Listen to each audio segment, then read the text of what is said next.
सरकार से पूछना चाहती हूँ कि क्या महंगाई बाकी वर्गों के लिए बढ़ी है? क्या क्लर्क को वो चीजें सस्ते में मिलती है? क्या हमारे बच्चे नहीं है? एक क्लर्क के साथ 10 वोट हैं और 40,000 क्लर्क का टोटल फड़ा के देख लो, आने वाली सरकार को हिला के रख देगी। 35 दिन पहले ये क्लर्क कहाँ थे जब 19,200 में इनका गुजारा हो रहा था, तब ये क्यों नहीं बोल रहे? क्या ये सरकार के खिलाफ माहौल बनाने के लिए ऐसा विपक्षी पार्टियों द्वारा किया जा रहा है? सीधी तस्वीरें आप हिसार से देख रहे हैं। हिसार का ये मिनी सेक्रेटरीट है जहां पर लगातार 35 दिनों से जो क्लर्क हैं, जो क्लर्क एसोसिएशन है, वो लगातार धरने पर बैठी है। इनकी मांग है कि जो इनका बेसिक वेतन जो अभी 19,200 मिल रहा है उसको 35,400 किया जाए। कहां तक इस मांग में दम है और क्या सरकार इनकी बातों को सीरियस ले रही है? क्या इनकी बातचीत सरकार से चल रही है? इन सभी मुद्दों पर बातचीत करेंगे क्लर्क एसोसिएशन के जो मेंबर्स हैं उनके साथ। राम राम जी। राम राम जी। 35 दिन हो गए हैं, 35,400 आपकी मांग है, बात कहाँ नहीं बन रही है? बात तो अब सरकार बताए कहाँ नहीं बन रही है। हम अपने तथ्य रख चुके हैं और सरकार, सबसे बड़ी बात ये है कि सरकार हमारे तथ्यों को जुटला नहीं पा रही है, उनको गलत नहीं बता पा रही है। सिर्फ अपने कुछ ऐसे ही रख देती है कि बजट कम है, ये है वो है। इसमें हमारी कोई गलती नहीं है। 1986 से लेकर अब तक के हमारा कोई भी पे रिवाइज नहीं किया गया है।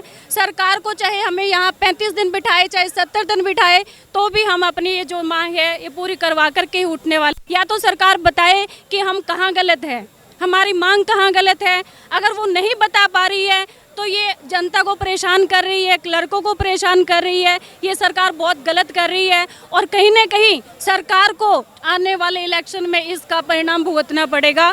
और हम अभी भी अपील कर रहे हैं कि अभी भी चेत जाए सरकार। अगर नहीं चेतती है तो ये सरकार के लिए बहुत बड़ा आगे आने वाला गलत हो जाएगा। जो 35,400 का आंकड़ा आपने रखा है कि 35,400 ही चाहिए, ये 35,400 आपने कहाँ से लिया है? मतलब कहाँ कोई दूसरी सरकार दे रही है या फिर इनका वादा रहा है 35,400 का, वो थोड़ा बताइए। देखिए सर, हमने ये कहीं किसी भी अदर स्टेट से नहीं लिया है। ये हमारा वाजिब हक है। हमारे काम की समीक्षा के अकॉर्डिंग ये हम मांग रहे हैं, ठीक है। और काम की समीक्षा के अकॉर्डिंग इनको देना बनता है। 86 से लेकर हर 10 साल में पे रिवाइज होती है। हर किसी वर्ग की पे रिवाइज हो गई, लेकिन क्लर्क की नहीं। मैं सरकार से पूछना चाहती हूँ कि क्या महंगाई बाकी वर्गों के लिए बढ़ी है? क्या क्लर्क को वो चीज़ें सस्ते में मिलती है? क्या हमारे बच्चे नहीं हैं? सब कुछ है, लेकिन फिर भी सरकार हमारी पे रिवाइज नहीं कर रही है। तो ये सरकार को क्या कुछ भी कर ले, ये करना पड़ेगा। और चाहे जितने दिन लगा ले, हम बैठे हैं, इसको लेकर के ही उठेंगे। बार बार आपकी सरकार से बातचीत भी होती है, मिलने के लिए बुलाते हैं। मेरे को लगता है 3-4 बार आपकी बातचीत भी हुई है। तो मामला कहाँ अटका? जो पेच है वो कहाँ फंसा हुआ है? सरकार के पास पैसे नहीं है देने के लिए, या सरकार ये चाहती है कि इलेक्शन तक इनकी सुननी ही नहीं है?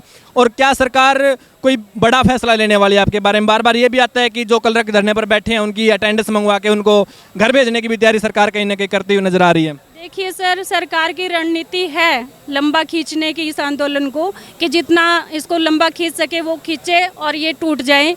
लेकिन ये क्लर्क हैं, अपने हक के लिए लड़ रहे हैं, वर्षों से शोषित है, ये उठने वाले नहीं है। चाहे जो हो जाए, चाहे जितना लंबा हो जाए। और रही बात, ये हमारा हक बनता है तो सरकार को देना चाहिए। अब सरकार कह रही है कि आप FPL 2 से FPL 6 में नहीं जा सकते। अभी कल परसों रिवाइज हुआ है, एक FPL 7 से FPL 11 में भेज दिया उनको। तो उनके लिए वो बजट कहाँ से आ गया? सिर्फ क्लर्क के लिए ये बजट नहीं है। मैं सरकार से पूछना चाहती हूँ, क्या क्लर्क अभी तक, उनको लगता है कि अभी तक वो शोषित था, अभी तक उसने आवाज़ नहीं उठाई, आगे भी वो नहीं उठाएगा? तो ये सरकार बहुत गलत कर रही है, अन्याय कर रही है। अभी 3-4 दिन पहले लेटर आया है, FPL 7 से FPL 11 कर दिया उनका, लेकिन क्लर्कों का FPL 2 से FPL 6 नहीं करती, जो कि उनका हक बनता है। सरकार को अच्छी भली पता है कि ये 86 से इनका है पे रिवाइज नहीं हुआ, तो भी मतलब वो गलत कर रही है सरकार को इस बारे में जागना चाहिए।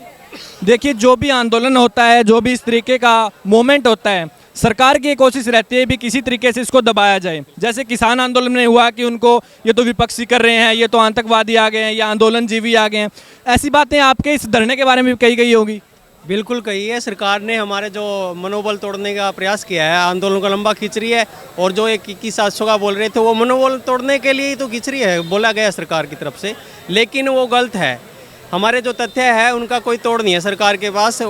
मांग बिल्कुल जायज़ है, यहाँ तक कि हमने संवैधानिक तरीके से अपनी मांग को पिछले 3 वर्ष से उठा रहे थे।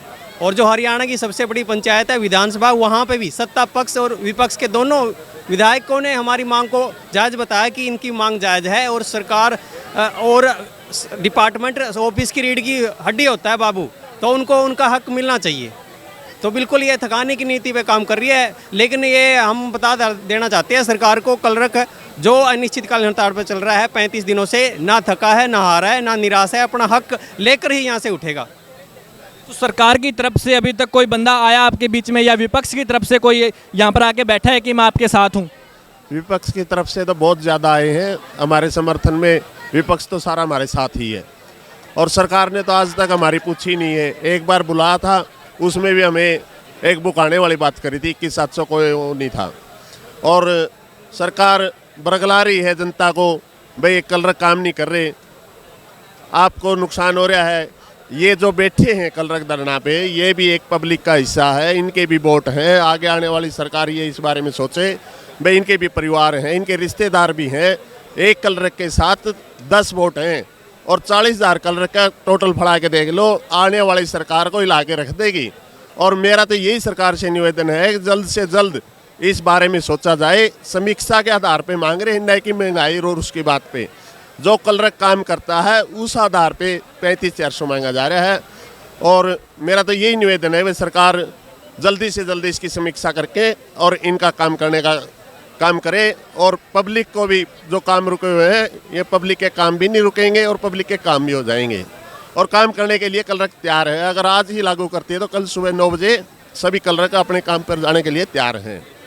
एक बीच में सरकार का फैसला आया था कि नो वर्क नो पे, उससे कहीं ना कहीं आपके हौसले प्रभावित हुए हैं? नहीं, हमारे बिल्कुल हौसले नहीं प्रभावित हुए, हमारे हौसले और बुलंद हुए हैं। और हमारा यही डिसीजन है, पे चाहे ना दे कोई दिक्कत नहीं, हम ऐसे ही बैठे रहेंगे। और जब तक हमारी डिमांड पूरी नहीं होती, हम धरने पर यूं ही डटे रहेंगे। तो एक बड़ी बात यहाँ पर यह भी निकल के आ रही है, जो बार बार वोटिंग की यहाँ पर बात हो रही है कि हर एक कलरक के पास लगभग 10 वोट हैं। तो हो सकता है सरकार को आने वाले इलेक्शन में इसका खामियाजा भुगतना पड़ सकता है। क्या ऐसी भी आपने कोई निर्णय लिया है कि आने वाले इलेक्शन में सरकार के विपक्ष में वोटिंग करेंगे, अगर हमारा ये जो फैसला जो 35,400 है वो हमारे हक में ना आया तो? जी बिल्कुल भाई साहब। और मैं being chairman all Haryana university federation के चेयरमैन के नाते भी हमने भी यहीं 10,000 कर्मचारी यूनिवर्सिटीज़ के अंदर हैं। न केवल कलरक बल्कि जितने बाकी कर्मचारी भी हैं वो भी सरकार के नीतियों से बड़े परेशान हैं। और फेडरेशन का एक फ़ैसला हमने पीछे 14 जुलाई को लिया था कि कलरक के जो 35,400 का जो वेतनमान का जो संबंधी हड़ताल चल रही है, उस संबंध में हमने हर बुधवार को 2 घंटे का पूरी यूनिवर्सिटी के अंदर, जितनी हरियाणा के अंदर 16 यूनिवर्सिटीज़ हैं, उन सब के अंदर 2 घंटे का सांकेतिक धरना देने का फैसला लिया था। और जो पूरा हरियाणा के अंदर हर एक यूनिवर्सिटी में ये बिल्कुल चल रहा है। इसके साथ साथ जैसे HAU के अंदर है, HAU के बीइंग प्रेसिडेंट, हमने HAU के अंदर जितने हमारे कलरक साथी हैं, लिपि के वर्ग के जितने हैं, वो सारे के सारे हड़ताल पर यहाँ के बैठे हैं। बाकी कर्मचारी हैं वो भी सारे बिल्कुल पूरे जोश में और इन भाइयों के साथ हैं। अब जल्दी हम जैसे यूनिवर्सिटी के बाकी जो एम्प्लॉयज़ और भी हैं, वो भी इनके समर्थन में बहुत जल्दी आने वाले हैं। तो क्या ये लड़ाई सड़कों से लड़ी जा रही है, या फिर कहीं ना कहीं आपने हाई कोर्ट कोर्ट के अंदर भी इस लड़ाई को जारी रखा हुआ है? अभी तक ये सरकार के साथ सीधी लड़ाई चल रही है हमारी। और सरकार से यही मांग है, पहली बात तो सरकार से मांग रहेगी, क्योंकि कलरक का जो काम है वो एक सहायक के काम के बराबर का काम है। 1996 के अंदर जो 950 का स्केल कलरक को दिया गया था, उनके साथ में कुछ 3-4 पोस्ट ऐसी भी थी जिनका ग्रेड भी 950 का हमारे बराबर था, जिसमें फॉरेस्ट रेंजर है, जिसमें JBT टीचर है, ये 1-2 पोस्ट और भी हैं। तो अब धीरे धीरे करके उस टाइम के बाद में इनका लेवल FPL 6 के अंदर लेके गई हैं। वो लोग आज FPL 6 का, जिसमें 35,400 का स्केल है, वो स्केल ले रहे हैं। लेकिन कलरक की जो लाइन है वो आज के दिन वहीं की वहीं पर है। एक बड़ी बात भी जनता में फैल रही है कि आज आपको 35 दिन यहाँ पर हो गए हैं। 35 दिन पहले ये कलरक कहाँ थे? जब 19,200 में इनका गुजारा हो रहा था, तब ये क्यों नहीं बोल रहे? क्या ये सरकार के खिलाफ माहौल बनाने के लिए ऐसा विपक्षी पार्टियों द्वारा किया जा रहा है? देखो ऐसा कुछ नहीं है। यहाँ ये नॉन पॉलिटिकल एजेंडा है, नॉन पॉलिटिकल आंदोलन है। हमें किसी सरकार से या किसी विपक्ष से कोई मतलब लेना देना नहीं। सरकार आज के दिन BJP की सरकार है, तो हमारा हक जो हमारा लेने का अधिकार BJP के साथ है। जो हमारा काम करेगा, जो हमारे काम आएंगे और हमें जो स्केल देगा कलर का जो हमने मांगा हुआ है, हम उसी सरकार के साथ हैं। हमें कोई लेना देना नहीं इन चीज़ों से, और ना भविष्य में कोई ऐसी प्लानिंग हमारी कि भाई हम किसी पार्टी किसी के साथ जुड़े या किसी उसके साथ जुड़े। अगर बीजेपी देती है तो मोस्ट वेलकम, बीजेपी नहीं देगी तो हाँ ये ज़रूर है कि हर एक कर्मचारी, एक एक कर्मचारी हरियाणा सरकार का हो, यूनिवर्सिटीज़ का हो, वो इस सरकार के अगेंस्ट बैठेगा। तो आपकी अभी बात किस मुकाम तक पहुंची है? सरकार के कानों तक आपकी बात गई है, तो सरकार ने आपको क्या आश्वासन दिया है? कोई बातचीत का कोई हल होता हुआ नजर आ रहा है? अभी तक 3 या 4 दौर की बातें अभी हरियाणा सरकार के साथ हो चुकी हैं, जिसमें अभी तक कोई फैसला नहीं हुआ। वो मान तो रहे हैं, लेकिन 35-400 तक जाने के लिए अपनी असमर्थता दिखा रहे हैं। लेकिन जब बाकी कैटेगरी, जितनी कैटेगरीज हैं, उनको वो सारे कुछ दे चुके हैं, उनके लिए सारे फंड्स उपलब्ध है, तो हम क्लर्क लेवल के लिए क्यों नहीं है? तो बाकियों के लिए जब उपलब्ध हो सकता है, तो क्लर्क भी जो एक ऑफिस की मेन रीढ़ की हड्डी होती है, सबसे ज़्यादा काम करने वाला क्लर्क पद के ऊपर जो कोई कर्मचारी लगा है, तो वो सबसे ज़्यादा हर तरह का काम करने का उनकी जिम्मेवारी होती है। जब अपनी जिम्मेवारी पूरी तरह निभा रहे हैं, तो उनको उनका हक जो वेतनमान के रूप में देना है, वो देने में क्यों हिचकिचाहट है सरकार को? हमारा मेन जो मुद्दा है वो यही है।